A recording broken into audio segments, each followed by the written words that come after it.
Have you ever made the mistake of using the F-bomb, the F word? Maybe it was at work, in mixed company, and it just slipped out, and everyone kind of looked at you, and maybe emotions were running high, and the room went silent. Many of you are probably thinking right now that I am referring to a profane word that is used, an expletive that is a swear word, but actually I'm referring to the F word that is a 5-letter word, faith. Because when you're at work or in mixed groups and you bring up faith, similarly, you might get a look and the room might get quiet, or people may step back. Faith. Why is it that the word faith is so charged with meaning? Let's dive into that, shall we? I want to start with a little humor and give some data about it, and then just a gentle call to action.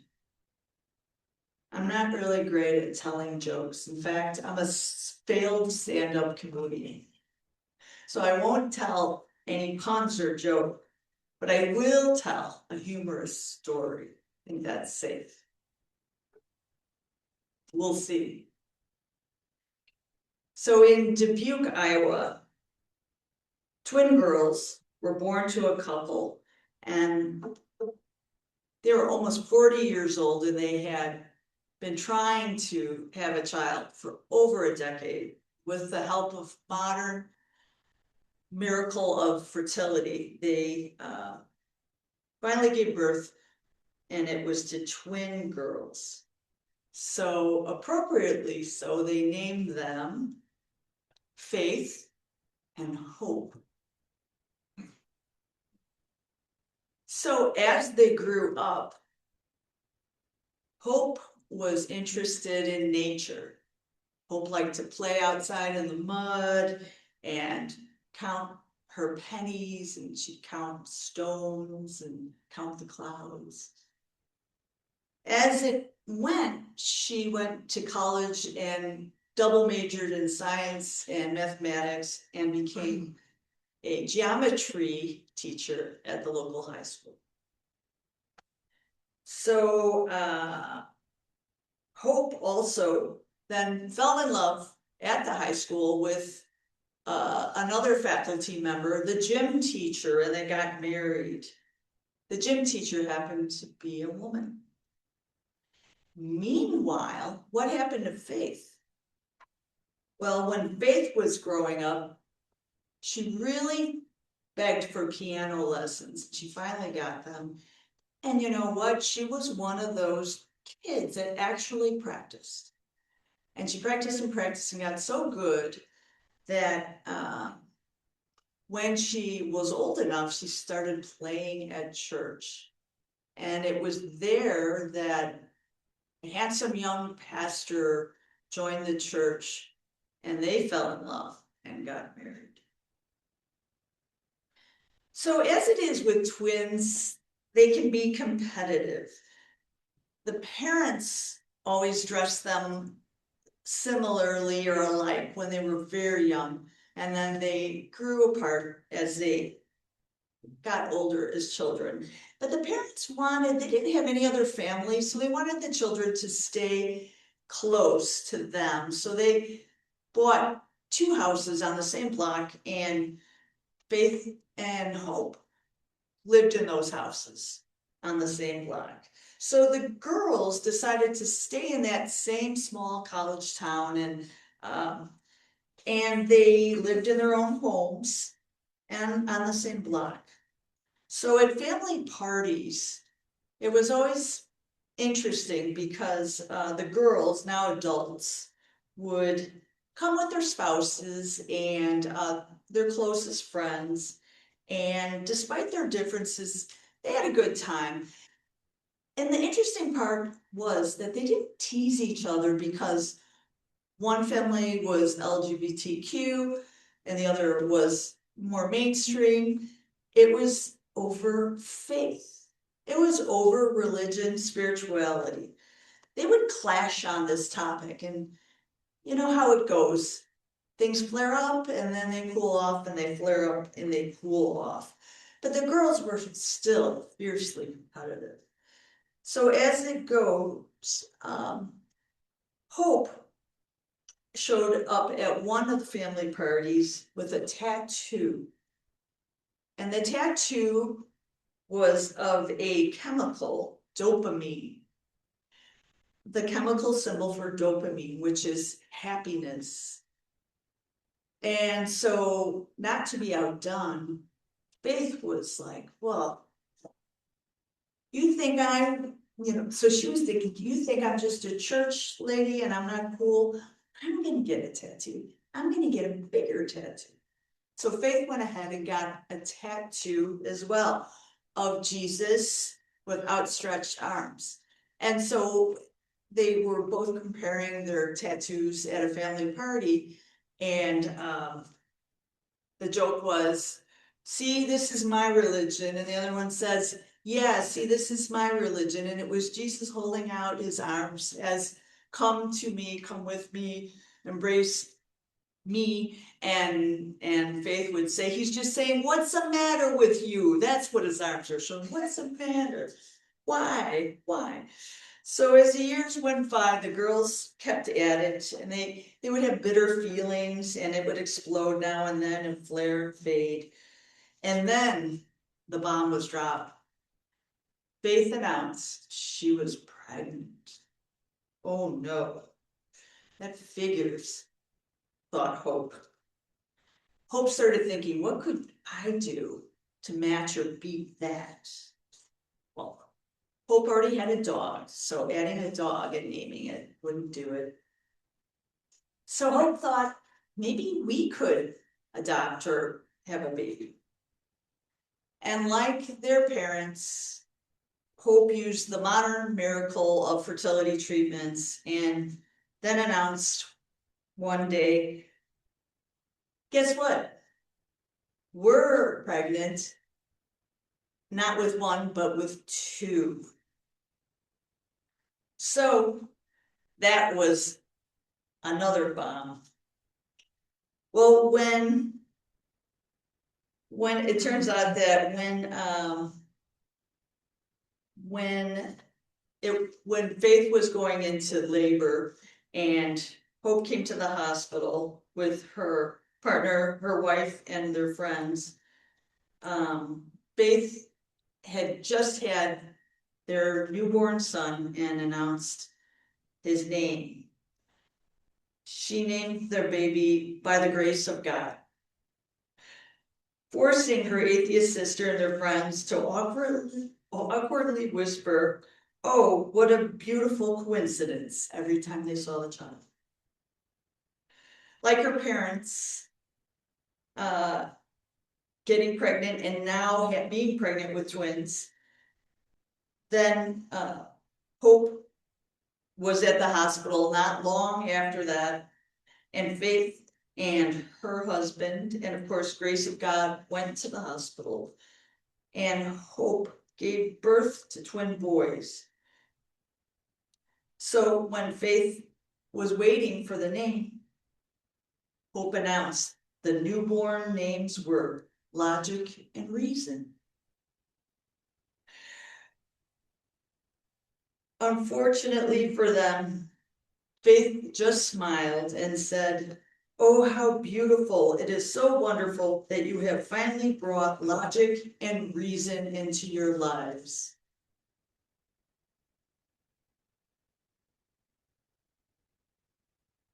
So my commentary on them is, look, by the end of the day, those kids are gonna grow up and they'll probably completely flip the script on their parents. So probably in about 20 years, little logic and reason are going to drop out of college, move to a commune, and start reading tarot. And meanwhile, by the grace of God, is probably going to get his PhD in astrophysics just to spite his mom. But hey, until they're grown up, they'll just be trapped in the neighborhood where logic and reason are completely dependent on hope, while everything else happens by the grace of God. So that humorous tale is actually not far from reality, as far out as it sounds, because really good people can grow apart and have so many blow-ups and hard feelings when one is on the side more of hope and one is more describing their feelings as faith. And each of those twins in that story, let that label become an identity.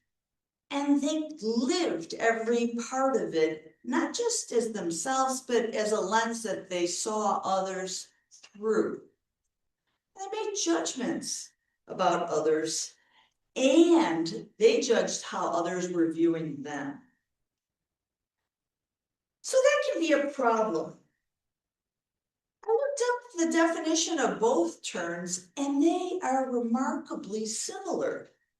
Both are positive, future-oriented, and both rely on the unseen, that which cannot be proven around them. I found that fascinating.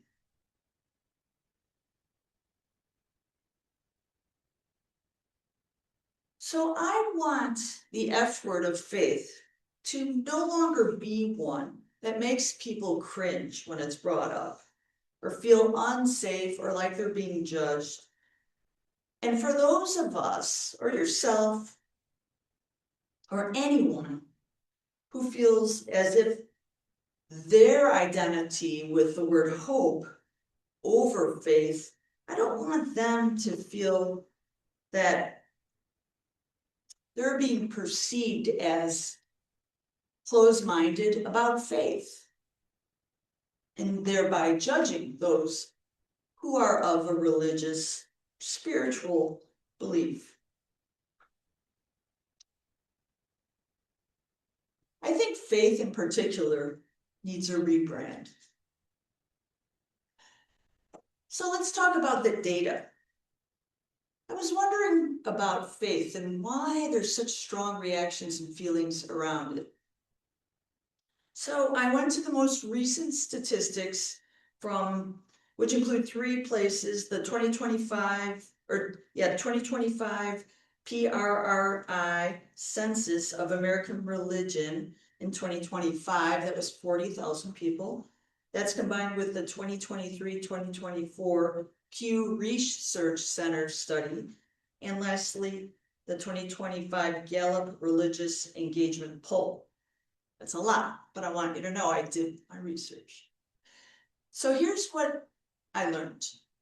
Where are we now as a country with religion and faith?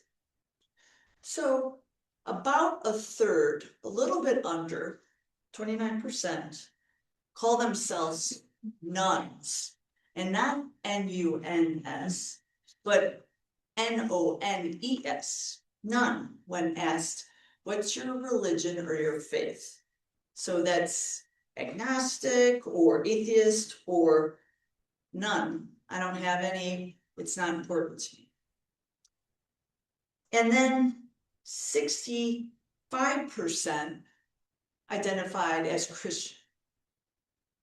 6% are non-Christian. So I had to think about what this meant, these numbers meant.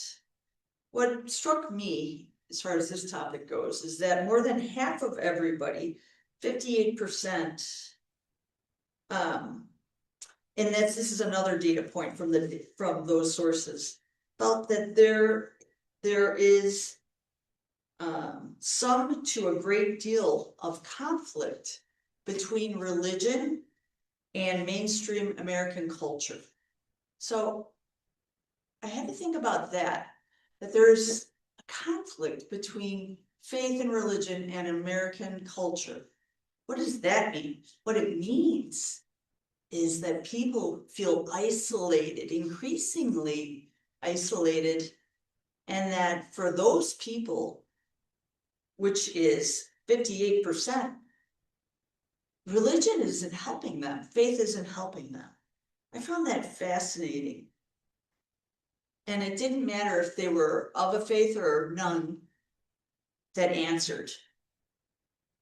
The other thing I found interesting was that less than half of everyone, whether religious or not religious, 47%, said that it was their faith was important to their day-to-day life. And the rest didn't think, more than half thought, although they identified with a faith or religion, it really didn't influence their life, like the way they lived or what they thought about. That was fascinating, because then I was thinking, then why are you doing, why are you doing part of that? And it's down 10% in about the last 10 years. So it's decreased, give or take 1% a year.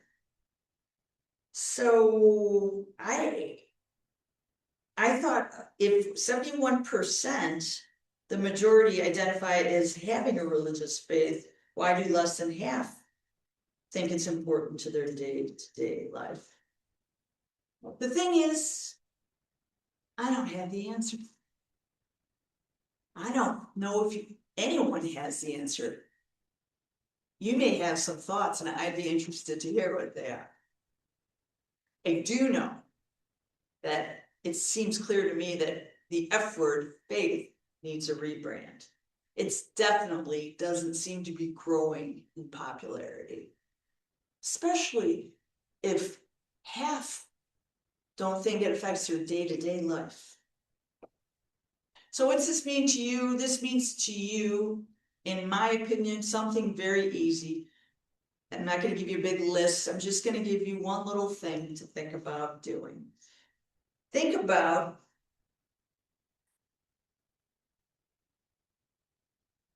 contemplating what coming to church means to you. And what is your version of the F word of faith? What is it that you live? Is it spiritualism? Is it more? What is that more? Are you a believer in just the aspect of spirit lives on? Are you about coming to church and the Zoom? Are you more about the science, studying? What is the proof of life? Or are you more of a philosopher? You want to discuss books that you have and are reading or want to read, movies, videos, you want to go to presentations, workshops, you want to take classes, and just be safe somewhere discussing topics that you can't talk about anyplace else. Anything that is beyond the realm of the ordinary. What is it that you find draws you? It could be any of those and more. But the thing is, I want to know what those are.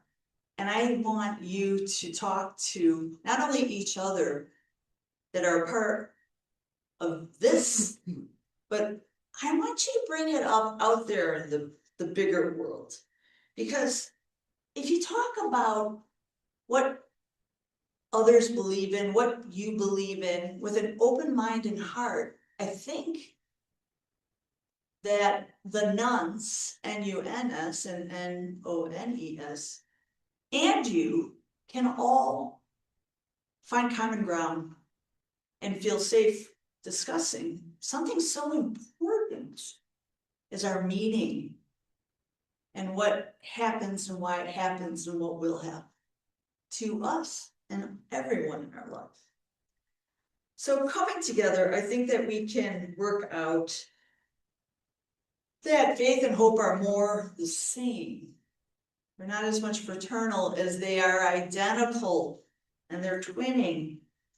Keep that open heart and open mind and open arms, ready to get a hug and to give a hug to someone, whether they are close to your faith or absolutely the opposite. That's something we can all do, and a topic that can become something that brings us closer together instead of making us feel isolated. Thank you.